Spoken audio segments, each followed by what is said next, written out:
1절에서 4절까지 이 내용은 1절에서 3절 그 앞부분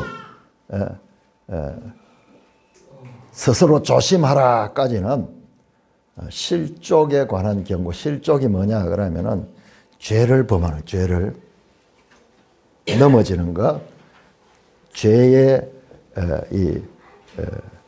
빠지는 것.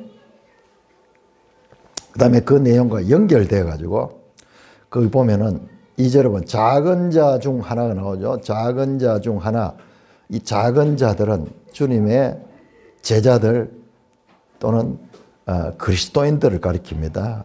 앞에서도 그 내용이 나왔어요.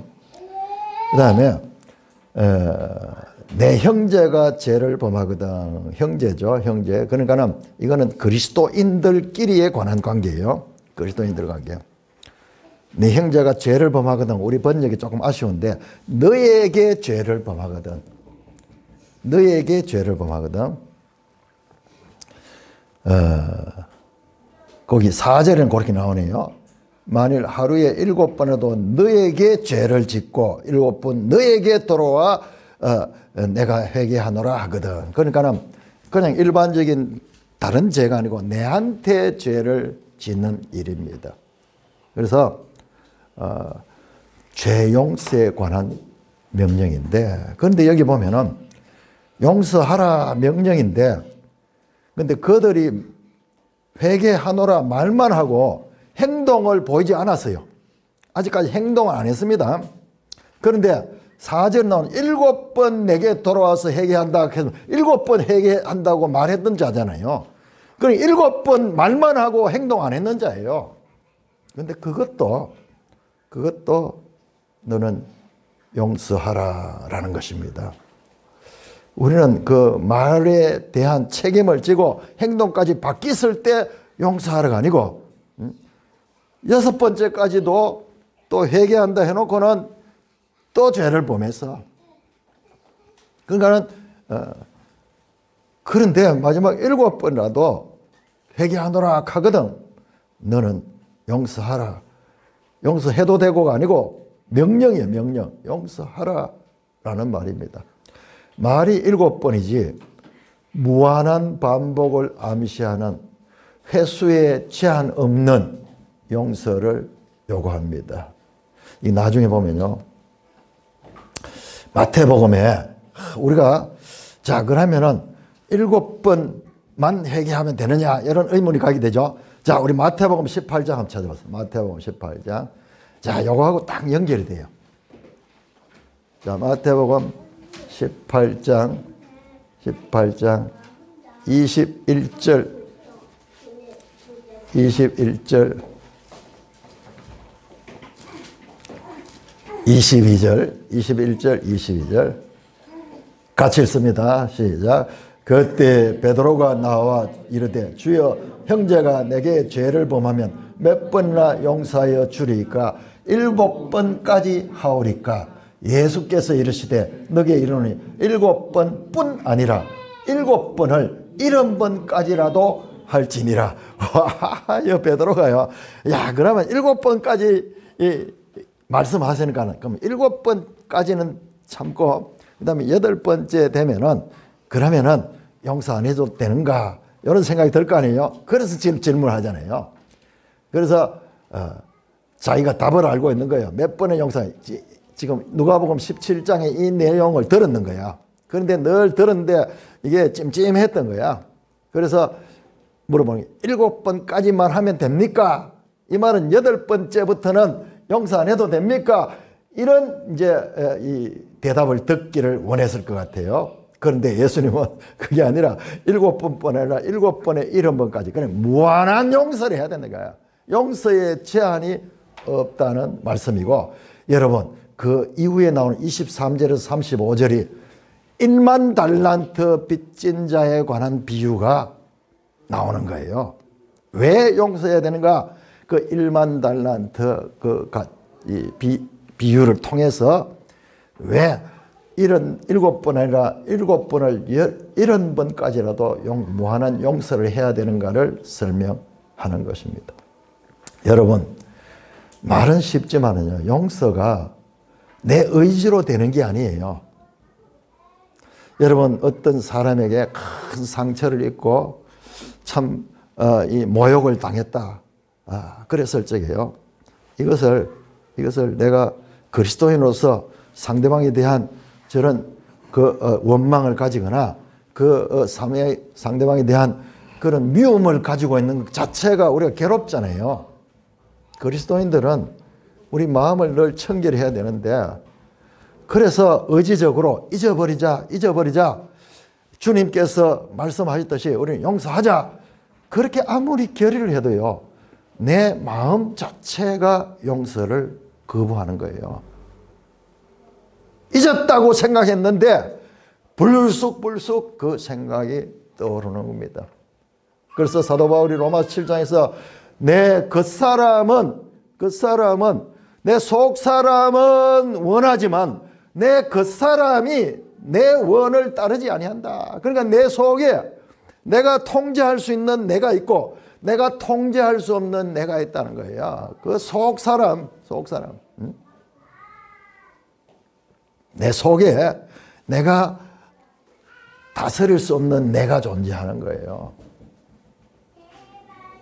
그래서 이걸 어떻게 이런 용서를 할 수 있는가? 참으로 예수님의 명령이기 때문에 우리가 이 말씀을 무시할 수가 없는데, 그런 내 자신을 들다 보면은 그게 되지 않습니다. 뿐만 아니라 여기만 말씀이 나오는 게 아니라 주기도문에서도 우리가 우리에게 죄 지은 자를 용서한 같이 우리 죄를 용서해줘. 주기도문에서도 용서에 대한 말씀을 하십니다. 이 용서에 관한 교훈은 제자들, 이 말씀을 받은 제자들에게도, 제자들이 이 말씀을 듣고 아무 소리가 없어요. 듣기는 들었는데 반응이 없어. 우리도 마찬가지요. 우리도 큰 부담으로 여겨지지 이 말씀을 아멘하지를 못하는 거예요.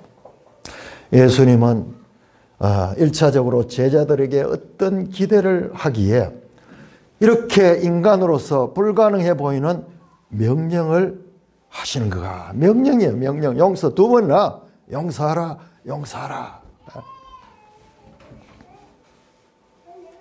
내 마음대로 될 수 없어. 내 자신도 되지 않습니다. 보통 정상적인 부모들은요, 부모 가운데도 안 그런 사람이 있습니다. 예외가 있어요. 자기 자녀들에게 헌신적으로 사랑을 베풉니다. 그렇게 사랑을 받은 자녀들, 특히 스스로 어찌할 수 없는 그런 상태, 아기 때 사랑을 받은 자녀들은 자기들이 부모가 되어가지고도 자식에게도 동일한 사랑을 베푸는 거예요. 이 같은 사랑의 선순환, 이것은요, 알고 보면은 먼저 큰 사랑을 받은 경험들이 무의식적으로 우리도 모르는 사이에 우리 이 생각 가운데 이 체화되어 있는 거예요. 그래서 내리사랑이라고 해요. 내리사랑. 세상 사람들 다 그 이야기죠. 내리사랑. 사랑은 내리사랑이다. 어디서 그런 사랑의 능력이 나올까요? 이게 우리의 의식하지 못하는 상태에도 우리 부모에게 받은 그 사랑의 창고가 우리 속에 있어가지고 사랑할 대상이 생겼을 적에 그 창고가 문을 열고 그 사랑을 방출하는 거예요. 이거는 내 의지로서 해야 되겠다 해서 하는 것이 아니라 자동적으로 그렇게 나오는 거예요. 심지어는요, 사람들 가운데 아주 이기적이고 특히 처녀들 자기중심적이고 자기만 꾸미고 이랬던 사람조차도 결혼해서 자녀를 낳게 되면요, 그런 것이 언제 그러나듯이 자녀에 대해서 아낌없는 사랑을 베풉니다. 그래서 여자와 어머니는 다르다고 그 이야기하죠. 그런데 세상에 보면은 어려서부터 부모로부터 아낌없는 사랑을 받지 못한 사람들은 사랑하기가 어려워요. 사랑해야 된다는 의지는 있지만은 내 속에 사랑의 창고가 텅 비어가지고 그 사랑이 나오지를 않습니다. 왜냐? 부모로부터 받은 그 사랑이 그 사람 속에 축적되어 있지 않기 때문입니다. 보통 사람들을 깜짝 놀라게 하는 비정한 범죄를 행하는 사람들을 조사해 보면 전부 다 어린 시절에 부모로부터 또는 이웃으로부터 미움과 학대를 받고 자랐기 때문에 그 속에 그 어린 그 마음 속에서부터 사랑을 받아본 경험이 없어요. 여러분, 그래서 가정의 부모와 자녀와의 관계가 건강하면은 그것이 그 지역이 건강하고 마침내는 그 나라가 정상적이고 건강한 나라가 되기 위해서는 가정이 건강해야 되는 것입니다. 그런데 사탄은요, 이걸 너무나 잘 알기 때문에 오늘날 차별금지법이라는 이름으로 동성애를 부추기고 그리고 결혼도 하지 않고 뭐 이러면서 이 세상이 가정을 경험할 수 없는 세상을 만들어버린 거예요. 이 가정이 이 사랑의 건강한 가정을 경험하지 못한 인간들이 모인 곳에는 죄와 사망이 왕노하면서 그 사회는 지옥이 되는 거예요. 이게 사탄이 노리는 가정 파괴, 모든 것이 이 가정으로부터 시작되는 것을 알고 이 가정이 파괴됐을 적에 이 세상은 지옥으로 만들 수 있다. 그걸 알린다. 그래서 그런 사상들이 여러분 이런 걸 우리는 말도 들어보지 못한 최근에 갑자기 들어오면서 여성가족부 하는 게 생겨가지고 이런 거 하는데 돈을 쓰는 거예요.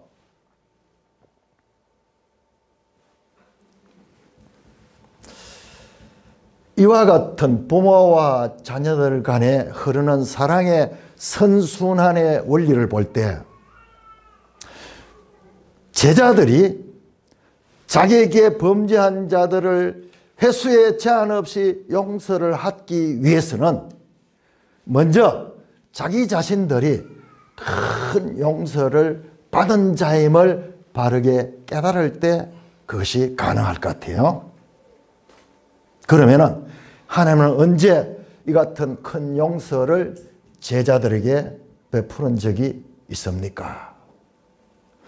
여러분, 누가복음은요, 이 하나님 말씀은 읽으면 읽을수록 연구하면 연구할수록 너무나 놀라운 거예요. 그러니까 우리가 제가 참 감사한 것은 우리가 매일 성경을 가지고 주제를 가지고 계속 연속으로 하면서 이 설교를 들어야 되지. 그게 없이 그냥 우리 어떻게 합니까? 한 30분 주제를 따라 가지고 이 본문 저 본문 설교하고 본인이 스스로 성경을 읽지 아니하고 그런 상태에서요. 주일날 평생 교회 다니면서 설교를 들어도 성경을 제대로 알 수가 없는 거예요. 이게 정교한 구조로 유기적으로 서로 연결되어 있어요. 우리 인체를 들여다보면 인체가 그렇게 되어 있잖아요. 뭐 신경도 연결되고 이런데 이걸 연구하는 의사들은 그걸 알잖아요. 저 한의사들 이 침 놓는 데 보면요. 침 놓는데 지금 배가 아픈데 저 발가락에다 침을 놓고 막 이렇게 하는 거예요. 그 맥을 알기 때문에 그런 거예요. 그런데 의사들은 알지만은 일반인들은 그냥 모르고 내가 그 몸을 가지고 있으면서도 그냥 살잖아요. 그렇듯이 성경도 마찬가지예요. 오늘 17장 1절에서 4절 이 회개와 용서에 대한 명령이 나오기 전에 내용이 뭐냐 그러면요. 15장에서 지난주에 설교했듯이 잃어버린 것을 찾는 비유. 세 가지 나왔죠. 잃어버린 양을 찾는 비유, 잃어버린 드라크마를 찾는 비유, 그 다음에 집 나갔다가 돌아온 아들을 대하는 그 비유. 15장에 연속으로 3개 나왔죠. 그 다음에 16장에서는 뭐가 나왔냐 하면 소위 불의한 청지기 비유 하는 거예요. 불의한 청지기 비유. 이 비유가 연속되고 있습니다. 지금 이 과정은 전부 다 어디냐 그러면 예수님께서 갈릴리에서 출발해서 예루살렘으로 가는 과정에서 지금 말씀하신 내용들입니다. 특별히 지난주 설교한 15장 11절에 32절에 소위 돌아온 탕자라는 제목으로 알려져 있는 그 내용은 분량면에서 아주 길죠. 길고 쉽게 이해되는 내용이어서 아주 유명한 그 내용이죠. 자, 돌아온 탕자의 영어 제목을 보면요.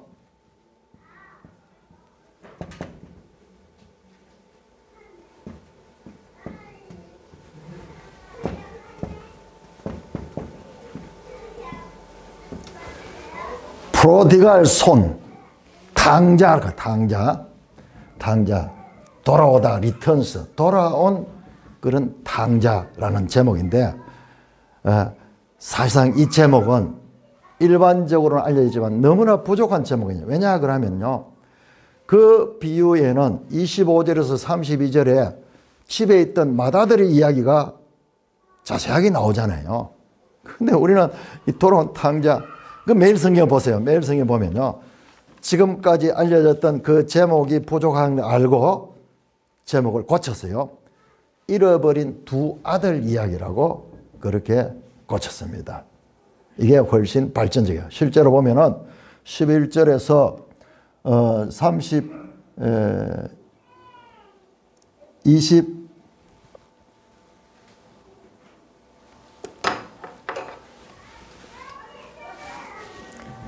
24절까지는 그 나갔던 아들 이야기고, 그 다음에 25절부터 32절까지는 맏아들 이야기거든요. 아들 두 개 이야기예요. 그래서 이 제목이 더 발전적이고 본문을 제대로 설명하는 제목입니다. 그런데 이 제목도 부족해요. 왜냐? 이 내용을 자세히 보면요, 이 내용은 아버지 이야기예요. 아버지. 여러분 한번 찾아보세요. 여러분 표시를 한번 해보세요.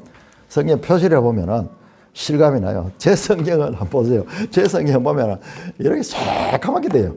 그러니까 이게 이 표시를 해보면은 우리가 그냥 읽어도 읽는 게 아니에요. 우리가 근성으로 지나갈 때 얼마나 많아요. 아버지라는 거 한번 표시해 보세요. 아버지라는 표현이 얼마나 나오냐.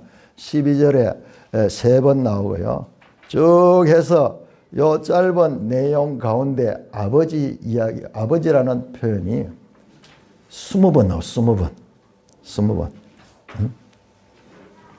약 20절 되는 분량인데 아버지라는 그 표현이 20번 나와요.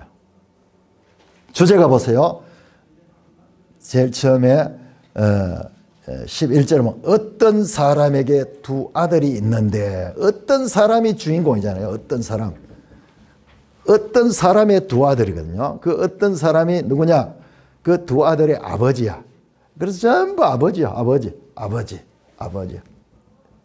너무나 당연한 이야기인데, 아버지와 두 아들 이야기든지 아니면은 그 돌아온 탕자가 아니라 아버지 이야기로 나와야 되는데, 일반적으로 이렇게 아들, 특별히 그 아들도 작은 아들 이야기만 나오게 있습니다. 우리가 왜 그러냐 하면은 우리는 사람이기 때문에 우리가 성경을 볼 때도요, 항상 사람 관점에서 보는 거예요. 사람이기 때문에 사람에 대한 공감이 가는 거예요. 그런데 하나님에 대해서는 우리가 먼 거예요. 왜냐? 하나님과 우리는 본질적으로 차이가 나기 때문에 늘 사람이 먼저 돌아옵니다. 영상 한번 떼어주시기 바랍니다. 자, 이 탕자라는 표현, 프로디갈 손 갈 적에 이 탕자라는 표현 한자로 보면은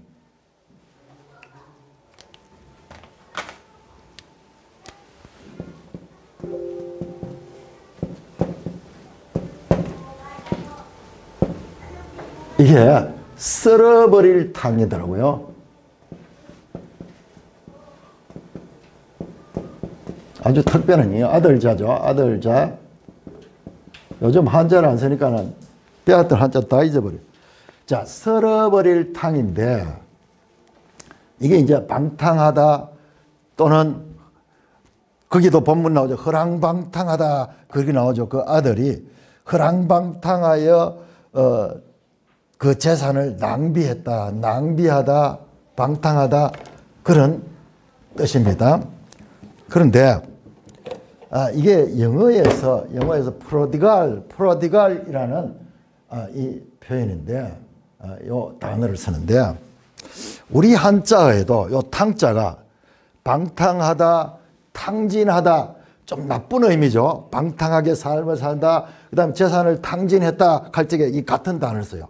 그런데 이 탕자가요. 탕감했다 할 때도 써요. 탕감. 빚진 자의 빚을 탕감해 줄 적에 그 다음에 더 놀라운 건 탕평책. 탕평 이 단어를 잘 안 쓰는 건데 근데 이게 쓰일 때 보면 탕평하는 거예요. 탕평하는 건 뭐냐 그러면은 편파적으로 기울어지지 않고 공정하게 인사를 하는 거다. 탕평책이라고. 탕평책.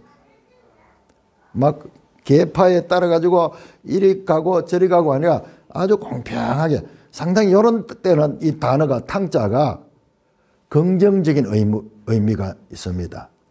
그래서 여러분 오늘 설교 제목 한번 보세요. 탕부, 탕주. 여러분 한 번도 들어보지 못할 거예요. 그런데 이 탕부라는 단어는 미국의 그 팀 켈러라는 목사님이 이 말을 썼어요. 그런데 탕주라는 말은 제가 아마 처음 쓸 거예요. 탕주. 탕부는 그런데 여기서 이 탕자는 우리 이거 잘 봐야 되는데 이 영어에서 보면은 영어에도 똑같아요. 두 가지 부정적인 의미. 방탕하다, 낭비하다, 무도할 정도로 씀씀이가 해프다. 그런데 긍정적으로 보면요. 남김없이 하나도 남김없이 다 쓰는 거예요. 상대를 위해서 계산하지 않는 것이에요. 맹목적으로 매우 관대하고 아낌없이 후한 앞뒤 재지 않고 아낌없이 다 내어줬다는 뜻입니다. 이거 계속 좀 떼어넣어 주세요. 그러니까 이 프로디갈이라는 이 단어도 영어도 마찬가지로 부정적인 의미가 있고 긍정적인 의미가 있어요. 한자에도 보니까 그렇더라고요. 아주 신비하더라고요.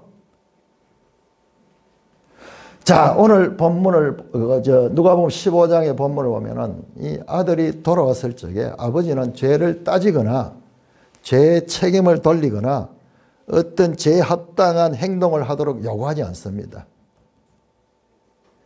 오히려 아들은 결심을 했거든요. 내가 아버지한테 돌아가가지고 이렇게 말해야 되겠다. 내가 아버지 아들 자격이 없으니까는 그냥 종의 하나로 그냥 버려 먹어주세요. 그 말을 하려고 둘째 갔는데 자세히 보면요. 그 말을 멘트를 하기 전에 아버지가 먼저 나와서 그를 안아줍니다.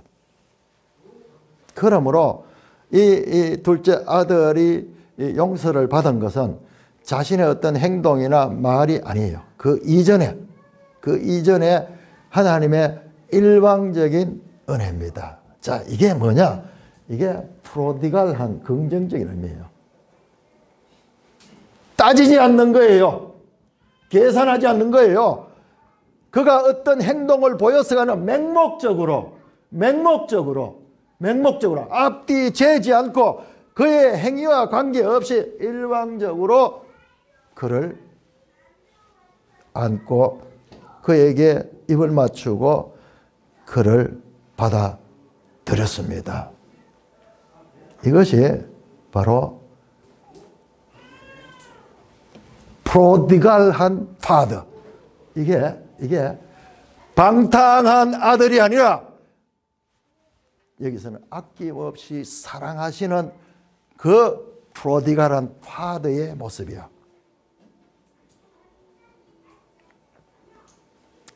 이를 우리가 단어로 표현하려고 하니까 여기 맞는 단어가 없어서 신학적으로는 교리할 적에 불가항력적 은혜하는 말이에요. 불가항력적. 전부 한자죠. 저항할 수 없는 큰 힘으로 사랑하는 거예요. 우리가 어떻게 해서가 아니라 불가항력적으로. 아까 찬송가에 나오지만 헤아릴 수 없는 갚을 길 없는 은혜라고 말하면서 우리 찬송가나 그런 이 교리 이런 데에서 단골 표현으로 나타나는 표현이 바로 이 사랑을 가리키는 겁니다. 이 아버지의 사랑과 용서는 바로 프로디갈한 긍정적 의미에서 맹목적으로 아낌없이 베푸시는 사랑의 모습을 보여주고 있는 것입니다. 여러분, 그런 다음에 16장 넘어가 16장. 자, 15장에 이와 같은 아낌없이 사랑을 베푸시는 프로디갈 파더, 즉 한자어로 하면은 탕부가 등장해요. 탕자가 아니라 탕부가 나왔어요.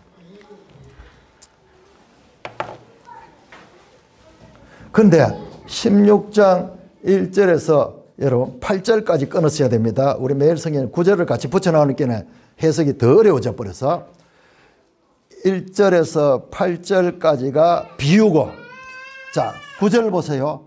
9절은 내가 너희에게 말하노니, 이 대상이 누가? 제자거든요. 그러니까 제자들에게 말하는 거하고 비유하고 구별을 해줘야 되는데 매일 성경은 어떻게 생각을 했는지 이걸 붙여놨어요. 붙여놔서 더 해석이 어려워요. 8절까지 딱 보시면은 여기에는 우리가 이 성경 예수님 비유 여러 가지 있지만 그 가운데도 가장 난해한 비유, 즉 소위 불의한 청지기 비유가 나옵니다. 불의한 청지기는 내용을 보면은 자신의 일을 제대로 하지 않았어요. 주인의 재산을 낭비하는, 마치 앞에서 15장에서 그 집 나간 아들이 그 아버지의 그 재산을 받아 가지고 나가서는 낭비했는 것과 똑같아요. 같은 단어예요. 여기 나오는 이 청지기도 주인의 소유를 낭비했습니다. 그러다가 주인에게 이제 그 이야기가 알려지게 되고 주인이 그를 해고시킵니다. 자신이 직무를 소홀한 결과 주인으로부터 해고를 당합니다. 그런데 이 사람이 그 해고 통보를 받자 자신의 살기를 찾기 위해서 온갖 궁리를 다합니다. 이제 나가면 뭐 할 거, 나가서 노동하려고 하기에 늘 집안에서 사무만 보다가 노동을 못하겠어. 거지처럼 국을 하지 않으니까 너무 수치스러워. 이도 저도 하지 않다가 아이디어가 딱 떠올랐습니다. 여러분 보세요. 16장 4절 내가 할 일을 알았도다 이렇게 하면 하면서, 이 말은요 이런 번역으로는 좀 아쉬워요. 옳지, 바로 이거야 하면서 아이디어가 빡 떠오르는 거예요. 이렇게 하면은 내가 이 직장에서 해고돼도 먹고 살 수 있는 길이 있겠다 하면서 발견한 아이디어가 뭐냐? 주인의 이 빚진 자들, 주인에게 채무자들을 불러가지고 그 채무자들의 그 채무를 탕감해 주는 거예요. 이 엄청난 이 액수, 기름 100말 그러면요, 이 사람들, 이 채무자들은 보니까 이 주인이 엄청 부자예요.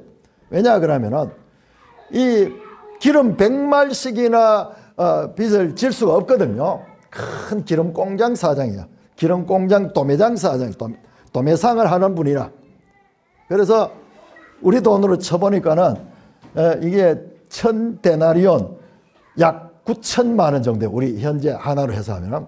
그 다음에 두 번째 사람은 밀백석. 밀백석은 우리 돈 치면 한 2억 정도 돼요. 그러니까는 빚진 사람들도 보통 사람들이 아니고 이 주인은 어마어마한 재산가예요. 근데 그 사람들 불러가지고 100마리, 기름 100마를 50말로 탕감해 주는 거예요. 그 다음에 밀 100석을 80석으로 깎아주는, 마치 자기가 인심 쓰듯이 그렇게 깎아주네. 주인의 재산을 큰 축을 내고 문서를 지금 위조하는 거잖아요. 문서를 지금 위조하는 거예요. 직무를 태만해가지고 이제 해고하는 그와 같은 보응을 받는 청지에게 그 죄도 큰데 지금 오히려 주인의 이 재산을 엄청나게 자기 마음대로 문서 위조를 해서 지금 탕감해주는 이 일을 하는 것입니다. 그러므로 이 불의한 청지기는 해고뿐만 아니라 문서 위조죄로 인해서 감옥에 들어가야 될 그런 더 큰 죄를 저질렀습니다. 문서 위조 사기잖아요. 공문서 위조 사기잖아요.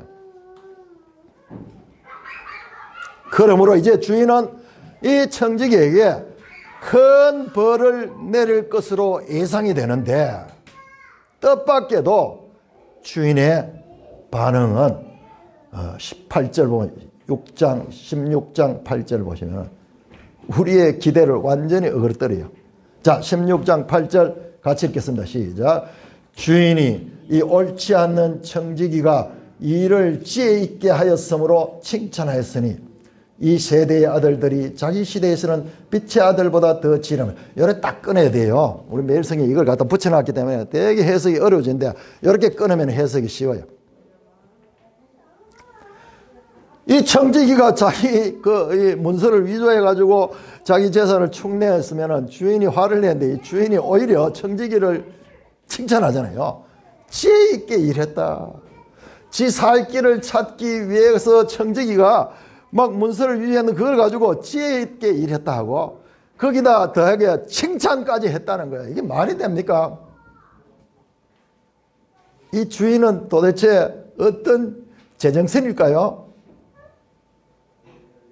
납득이 되지 않아요. 그래서 성경 번역이 혹시 잘못된 거 아닐까 막 학자들이 온갖 이 궁리를 하면서 이 본문을 이해하려고 너무나 이게 말이 안 되는 거야. 앞에 그러면 이렇게 좋은 주인 같으면 해고도 하지 않아야지. 해고한다 해놓고 거기다 문서 위조까지 하는 자를 징벌할 줄 아는데 청지기가 일을 지혜 있게 했으므로 칭찬하였다. 그러면서 이 세대의 아들들이 자기 시대는 빛의 아들, 이 세대의 아들들은 이 세상 사람들을 가리키고 빛의 아들은 하나님의 자녀들을 가리키고 하나님의 자녀. 자, 이 사람들이 자기가 살기 위해서, 자기가 먹고 살기 위해서는 온갖 수단을 다 해가지고 그렇게 살 길을 찾는 거예요. 그러니까는 이 주인은 자기 재산 축난 것에는 관심 없고 이 청지기가 지대로 살려고 노력하는 그 자체를 칭찬하는 거예요. 그리고 이 주인은 도대체 계산이 없는 사람이요.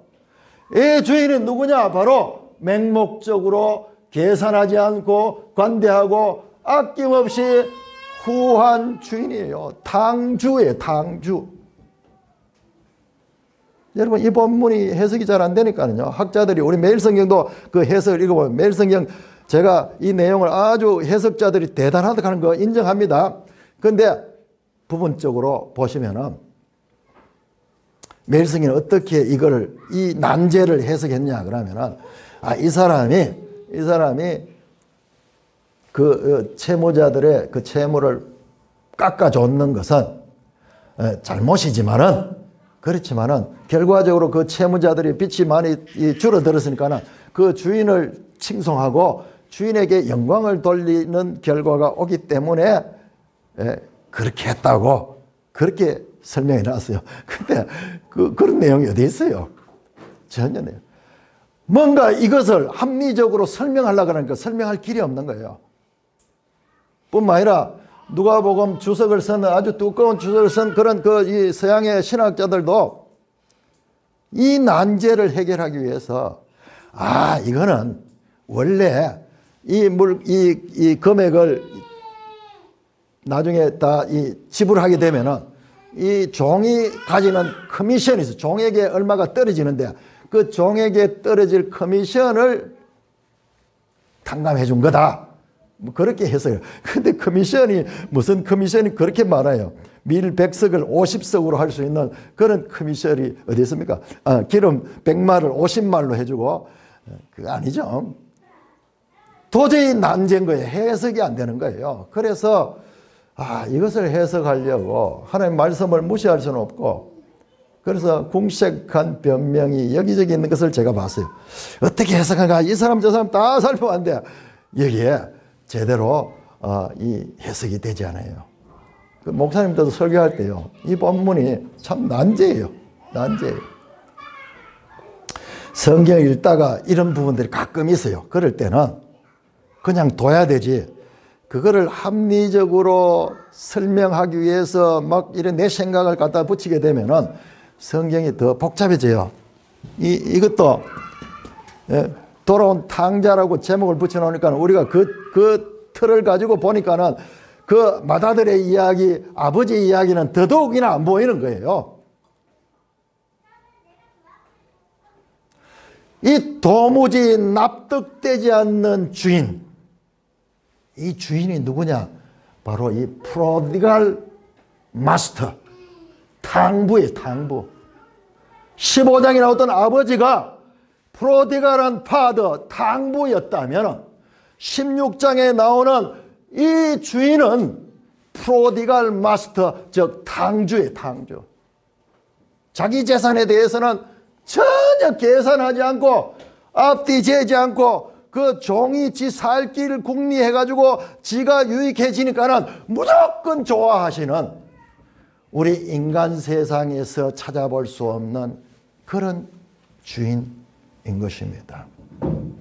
그러고 보니까는 15장에 처음에 나왔던 그 한 마리의 양을 덜에 남겨두고 한 마리를 찾으러 갔던 그 목자도 동일한 목자예요. 아니 9마리를 지켜야지 왜 잃어버린 한 마리를 찾기 위해서 뿐만 아니라 그 한 마리를 찾아가지고는 기뻐가지고 어깨에 메고 와가지고 동네 사람 다 불러가지고 소 한 마리 값이 되는 잔치를 벌이는 계산이 되지 않는 목자 뿐만 아니라 15장 이어지는 그 드라크마를 잃은 그 한 드라크마를 잃은 여인이 그 한 드라크마를 찾기 위해서 그렇게 찾아가지고는 어떻게 이웃을 불러가 잔치를 벌이는데 한 드라크마를 찾았는 걸 가지고 10드라크마의 값보다도 더한 비용을 들여서 잔치를 벌이는 여인 이야기, 이어지는 그 아버지 이야기,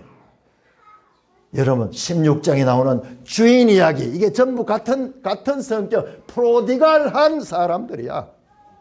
뿐만 아니라요 14장에 보면 잔치 초대하는 데 있어 가지고 잔치를 초대하는 데 가지고 나오는 자들, 어떤 자를 초대하느냐? 니처럼 동료 부한자들이나 네 친한 친척이나 형제를 취하지 말고 그들을 취하면 그들이 너를 그들의 잔치에도 초청하게 되면은 그것이 좋지 않다는 거예요. 아니 좋은 거지 왜 좋지 않다 그래요? 우리가 결혼식에 참여하고 부조하고 뭡니까? 나중에 딱 돌려받잖아요. 기브 앤 테이크잖아요. 그런데 그 비유에 14장 12절에는 거기 안 좋은 거예요. 그러면 어떻게 하느냐? 잔치를 베풀 때 도로 갚을 능력이 없는 자들, 즉 가난한 자들, 몸 불편한 자들, 전원자들, 맹인들, 그 당시에는 이런 사회적으로 보장제도가 없으니까는 이 사람들은 완전히 참 거지같이 살아가는 사람, 그 사람들을 청해가지고 그러면은 그게 복이 있다. 왜? 의인들의 부활 시에 네가 갚음을 받는다. 하늘에서 갚음을 받는다는 거예요. 14장 21절에도 이 잔치를 벌이는 주인이 그 사람들이 초청하니까 오지 않으니까 어떻게 했냐? 가난한 자들과 몸 불편한 자들과 맹인들과 저는 자들, 이걸 데려와 가지고 잔치를 참여시키라고 말씀합니다.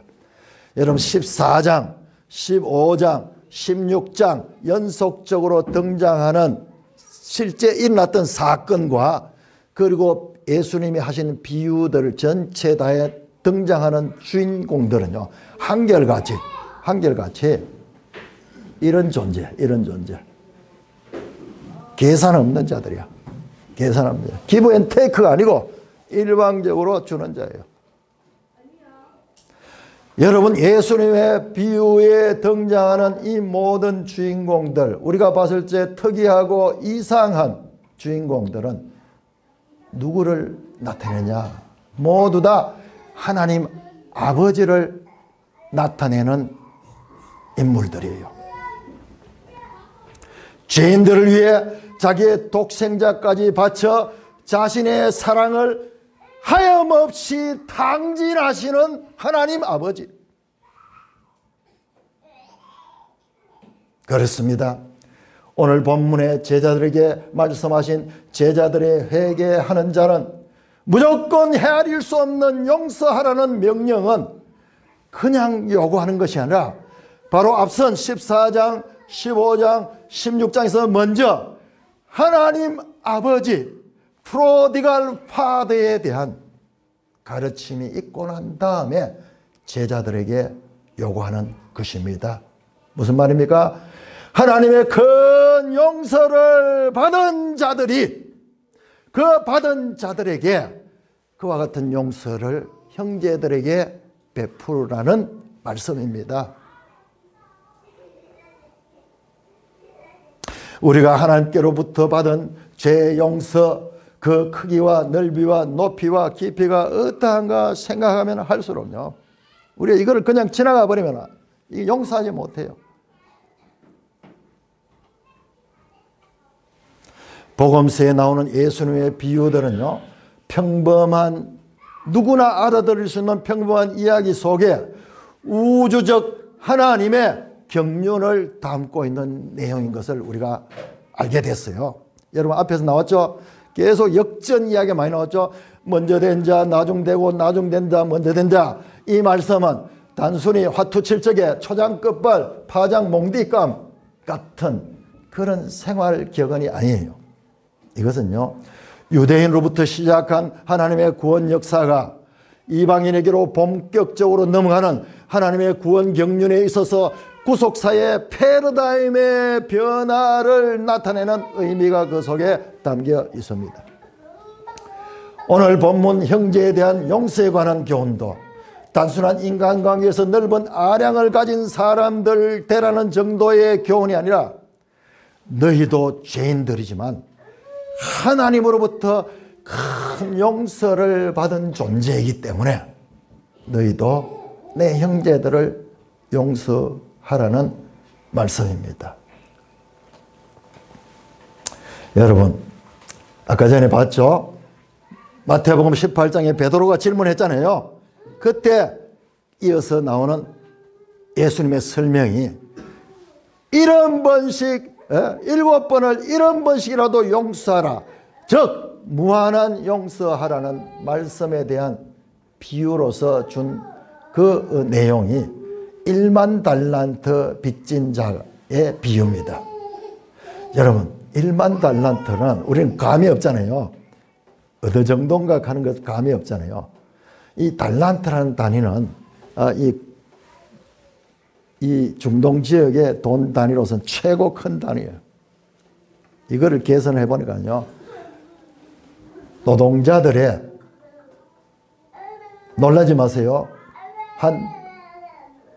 요즘 치면 한 달에 300만 원 받는 노동자가 있다 치자. 이 사람이 20만 년어치의 사기입니다. 헤아릴 수 없는, 청량할 수 없는 돈의 가치입니다. 제가 이걸 한번 해봤어요. 그러니까는, 자, 300만 원 받는다 치고 계산하니까요, 우리 돈으로 얼마가 나오느냐? 그럼 6조 원. 여러분, 6조 하는 거는 제가 시알리다가 이 계산이 안 되더라고요. 뭐 어디까지가 좋은지 경인지 뭐 알 수 없어요. 그러니까 이 말은요, 1만 달란트만은 청량할 수 없는 돈이에요.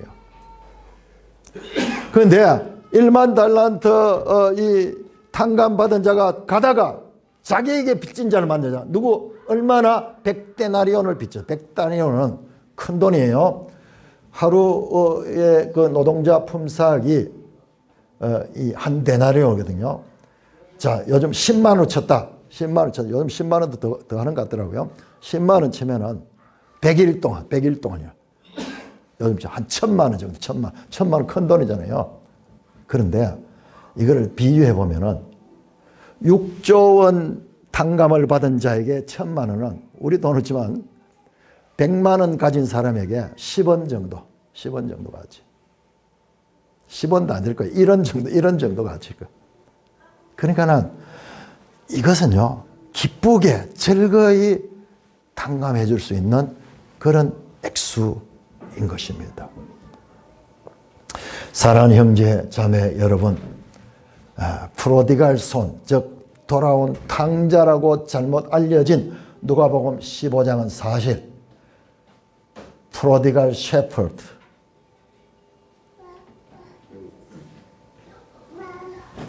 목자, 한량없는 사랑의 목자, 프로디갈 워먼, 열 드라크마를 한 드라크마 이런 걸 찾았던 그 여인, 또는 프로디갈 파더, 그 아버지가 주제입니다. 뿐만 아니라 16장에 나오는 불의한 청지기라고 알려진 비유도, 이것도 불의한 청지기로 돼서, 그게 아니고 이 비유의 주인도, 비유의 주인공도 이 주인이에요. 주인. 프로디갈 마스터. 이 연속되는 예수님의 비유는 하나님이 누구신가를 가르치며 하나님의 은혜가 청량할 수 없이 큰 것임을 가리키는 것입니다. 그래서 이 내용이요, 전부 다 읽어보면 좀 찝찝해. 내용이 잘 이해가 안 돼. 좀 이해가 안 돼. 여러분, 99마리를 덜 해놓고 한 마리 찾아가는 그 목자도 이해가 안 되고, 그 드라크마 여인도 한 드라크마 찾았으면 됐지, 그걸 가지고 훨씬 더 비용이 되는 그런 잔치를 벌이는 것이나, 그 잃어버린 유산을 다 탕진하고 돌아온 그 아들에게 묻지도 따지지 않고 사랑으로 받아주는 아버지나, 그 다음에 이 악한 청지기를 기쁘게 인정해주는 주인이나, 지금 연속되고 연속. 이 연속성을 받을 적에 이게 해석이 되지, 그렇지 않으면요, 그렇지 않으면 이게 제대로 해석이 될 수 없어요. 그래서 조금 이 비유가 비합리적이야. 왜? 하나님은요, 우리의 생각의 합리성을 초월하시는 분이기 때문에 우리에게는 그렇게 느껴지는 거예요. 오늘 본문은 예수님께서 예루살렘으로 올라가는 길에 제자들에게 가르친 것이로, 예수님 자신이 누구냐? 프로디갈한 티처예요. 그 프로디갈 티처이신 예수님께서 그 제자들에게 프로디갈한 디사이플이 되라고 명령하시는 말씀입니다. 여러분, 그 본문만 보면 도저히 해석이 안 돼요. 그런데 이 연속성을 쭉 보면 너희가 이렇게 아버지로부터 큰 사랑을 받은 자기 때문에 네 형제들에게 그렇게 사랑을 용서할 수 있는 사람이 되라는 말씀입니다. 이거는 그렇게 어려운 게 아니에요. 전자를 알게 되면 이건 어렵지 않아요. 그러나 전자가 없는 상태에서 이것은 불가능한 일입니다. 자신에게 죄 지은 자가 회개할 때 횟수에 제한 없이 용서하라는 명령은 먼저 하나님의 무한한 용서를 받은 죄인들인 제자들에게 요구하신 명령입니다. 이는 자신들이 받은 죄 용서의 그 큰 사랑의 무게와 깊이와 넓이와 높이를 아는 자들에게는 이것은요, 이 일은 어려운 일이 아니에요. 그렇지만은 그 하나님의 은혜에 둔감한 자들에게 넘을 수 없는 4차원의 벽이라고 하는 거예요. 넘사벽. 요즘 젊은 사람 넘사벽 하는 말은 도저히 우리가 감당할 수 없는 이야기. 이 은혜를 모르는 자들에게는 그것은 넘사벽이에요. 짐이 될 것입니다. 계산상 수지가 맞지 않아 결코 순종할 수 없을 것입니다. 본문의 제자들은 지금 이 누가복음에서는 감당하지 못하지만 성령을 받은 후에 이 명령만이 아니라 원수까지 사랑하고 용서하는 자들이 되는 것을 우리는 사도행전을 통해서 알고 있습니다. 예수님의 비유에 담긴 뜻을 바르게 알아가면서 하나님의 자녀다운 정체성과 가치관으로, 이 세상은 항상 우리에게 만족을 주는 것이 아닙니다. 착각하면 안 됩니다. 이 세상을 바꾸어 가지고 온전한 하나님 나라 같은 세상을 만들어 가겠다는 의지는 감사하지만, 그러나 이 세상은 본질상 그렇게 될 수 없어요. 그런 세상 가운데 우리들이 소금과 빛으로서 그 역할을 감당해내는 그 자체가 참으로 우리가 해야 될 이 귀한 사명입니다. 이와 같은 산돌교회 되시기를 주님의 이름으로 축원합니다. 하나님 아버지, 은혜를 감사합니다. 아버지의 말씀이 가지고 있는 놀라운 은혜를 깨닫게 하시니 감사를 드립니다. 아버지 하나님 베푸신 은혜와 사랑과 용서가 얼마나 큰지 우리가 깨닫지 못하고 값싼 은혜로 취급하고 시간이 지날수록 종교인이 되어서 아버지와 함께 있지만은 기쁨을 잃어버린 마다들처럼 우리 모습이 변질되고 있지 아니하는지, 날마다 말씀을 통하여 하나님이 누구시며 예수 그리스도가 누구신지를 바르게 알아서 하나님의 자녀다운 삶을 살아낼 수 있는 은혜를 베풀어 주시옵소서. 우리 주 예수 그리스도의 이름으로 감사하며 기도드리옵나이다. 아멘. 찬송가 151장도 우리 가사를 한번 보자고요. 151장도.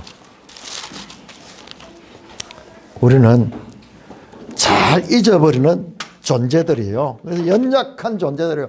그래서 자꾸 말씀을 통해서 깨닫지 아니하면은 그렇습니다. 만왕의 왕 내 주께서 왜 고초당했나?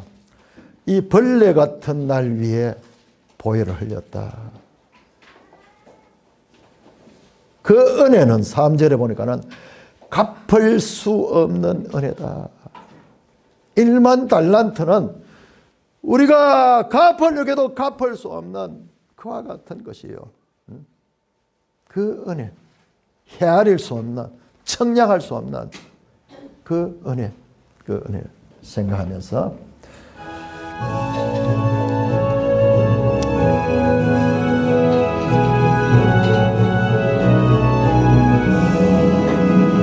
만왕의 왕 내 주께서 왜 고초당했나? 이 벌레 같은 날 위에 그 보혈을 흘렸네. 십자가 내가 처음 볼 때에 나의 마음의 큰 고통 사라져. 오늘 믿고서 내 눈 밝았네. 참 내 기쁨 영원하도다. 주 십자가 못 박힘은 속죄함 아닌가? 그 긍휼함과 그 은혜 말할 수 없도다. 십자가 내가 처음 볼 때에 나의 마음의 큰 고통 사라져. 오늘 믿고서 내 눈 밝았네. 참 내 기쁨 영원하도다. 널 울어도 그 큰 은혜 다 갚을 수 없네. 나 주님께 몸 바쳐서 주의 일 힘쓰리. 십자가 내가 처음 볼 때에 나의 마음의 큰 고통 사라져. 오늘 믿고서 내 눈 밝았네. 참 내 기쁨 영원하도다.